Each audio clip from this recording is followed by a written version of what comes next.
রাধে রাধে। কাল ছিল রাধা অষ্টমী, তাই সকালবেলা স্নান করে গিয়েছিলাম আমাদের বাড়ির পাশে একটা বাজারে কচু আনার জন্য।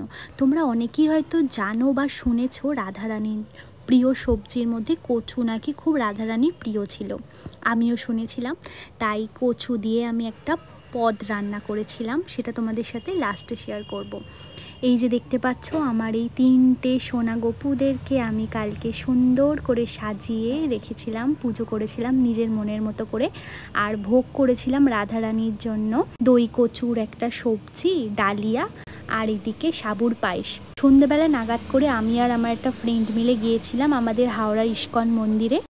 কাল যেহেতু রাধা অষ্টমী ছিল, তাই দেখতে পাচ্ছ প্রচুর ভক্তদের ভিড় ছিল, বাইরেও প্রচুর লাইন পড়েছিল। যাই হোক, আমরা যে কালকে যেতে পেরেছি, এই রাধারানী কৃষ্ণের যে দর্শন পেয়েছি, এটাই অনেক। তো সকলে খুব সুন্দরভাবে দর্শন করে নাও আমার মাধ্যম দিয়ে, আর যত মনের ইচ্ছা আছে সব কিছু রাধারানীর কাছে বল, তোমাদেরও দেখবে মনের আশা পূরণ হবে। আমি আগে পুজো টুজো কিছুই পারতাম না, কিছু জানতামও না, কিছু করার ইচ্ছাও থাকতো না, কিন্তু জানি না কেন মানে হঠাৎ করেই আমার রাধারানী কৃষ্ণ এদের মানে খুব খুব খুব ভালো লাগে ভগবান।